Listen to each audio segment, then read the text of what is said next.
জয়গুরু সীতারাম। আজকেই সীতারাম দাস ওঙ্কারনাথ দেবের আজকে শুভ জন্মতিথি, তাই আজকে আমি এখন চলে এসেছি মহামিলন মঠে। তোমরা ব্যাকগ্রাউন্ডটা দেখে অবশ্যই বুঝতে পারছো। তো এই মুহূর্তে গুরুদেবের দর্শন করতে যাব। তো চলো গুরুদেবের সাথে দর্শন করাই। এখানে সমস্ত বালক ব্রহ্মচারীরা যারা এখানে টোলে পড়াশোনা করছে তারা ঘোরাফেরা করছে। আর এই হচ্ছে গুরু মন্দির, গুরুদেবের মন্দির। চলো যাই। গুরু মন্দিরে যাবার আগে এখানে নিচে রয়েছে মা কমলার মন্দির, মা কমলাকে দর্শন করব। গুরুপত্নী মা কমলাকে দর্শন করে প্রণাম করে আমি এগিয়ে গেলাম গুরুদেবের মন্দিরের উদ্দেশ্যে। গুরুদেবের মন্দিরটা হচ্ছে দোতলার ওপর। সেখানে এই মুহূর্তে আমাদের সীতারাম ওঙ্কারনাথ দেবের ঘরে প্রবেশ করছি।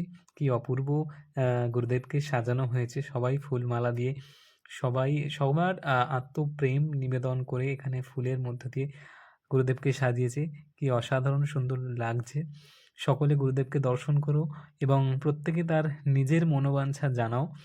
আর গুরুদেবের কাছে একটাই প্রার্থনা করি, সকলকে ভালো রেখো, সকলের সহায় থেকো, গুরুদেব যেন সকলের সহায় থাকেন বলে আমি একটি গুরুদেবের চরণ থেকে পুষ্প চেয়েছিলাম, প্রসাদী পুষ্প।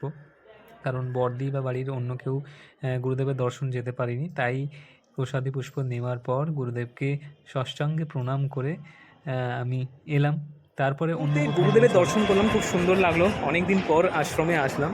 তো আশ্রম চত্বরটা চলো তোমাদের ঘুরিয়ে দেখাই। ওদিকে হচ্ছে অন্নপূর্ণা মন্দির, আর এই হচ্ছে গুরু মন্দির, আর এই হচ্ছে মেন রোড, আর এই হচ্ছে শ্যাম রায়ের মন্দির। চলো শ্যাম রায়ের মন্দির মনে হয় খোলা রয়েছে, দেখাই।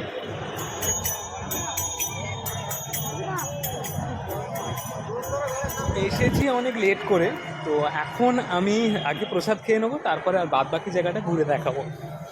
এত বড় চত্বর পুরোটাই এখানে খাওয়ানো হয়, এখানে আরও কয়েকটা জায়গায় খাওয়ানো হয়, এখানে লাস্ট খাওয়ানো হচ্ছে।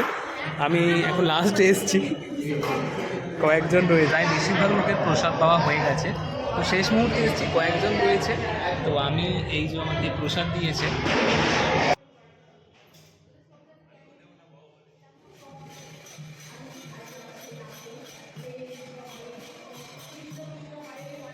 এই হচ্ছে শ্যাম রায়ের মন্দির। এই মুহূর্তে তোমরা দর্শন করছো শ্যাম রায়। অষ্টসখীগণে পরিবৃত হয়ে শ্যাম রায় এখানে দাঁড়িয়ে রয়েছে সকলকে দর্শন দেওয়ার উদ্দেশ্যে। কি সুন্দর শৃঙ্গার, দেখলে সত্যিই মন ভরে যাবে।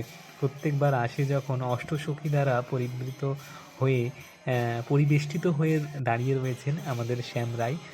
আর সত্যি একটা অসাধারণ মুহূর্ত, খুব ভালো লাগলো। গুরুদেবের আশীর্বাদ, চরণ স্পর্শ পেলাম। আর তার পাশাপাশি আবারও তোমরা শ্যাম রায়ের দর্শন করে নাও। সত্যি মনোমুগ্ধ একটি জায়গা, যেখানে আসলে মন অন্নপূর্ণার মন্দিরে। চলো অন্নপূর্ণাকে দর্শন করাই। এখানে রয়েছে বজরংবলী, এখানে হচ্ছে নর্মদেশ্বর শিব, আর এখানে হচ্ছে স্বয়ং ভগবতী রাজরাজেশ্বরী মা অন্নপূর্ণা, আর রয়েছে কাশীপুরাধীশ্বরী এবং কাশী বিশ্বনাথের শহীদ রয়েছেন মা রাজরাজেশ্বরী অন্নপূর্ণা। কি অসাধারণ মায়ের মুখখানা দেখলে সত্যিই মন ভরে যায়। আর লাল জবা ফুলের মালা যখন মায়ের গলায় পড়ে, কি অসাধারণ লাগে সত্যি। একটা যারা পুজো পাঠ করে তারাই বুঝে। ভিডিওটা কেমন লাগলো? যদি ভালো লাগে অবশ্যই জয়গুরু কমেন্ট করো, আর তোমার বন্ধুদের মাঝখানে শেয়ার করো। আর যারা যারা এই ওঙ্কারনাথের দীক্ষিত তারা অবশ্যই কিন্তু জয়গুরু কমেন্ট করো। জয় জয় শ্রী রাধে রাধে।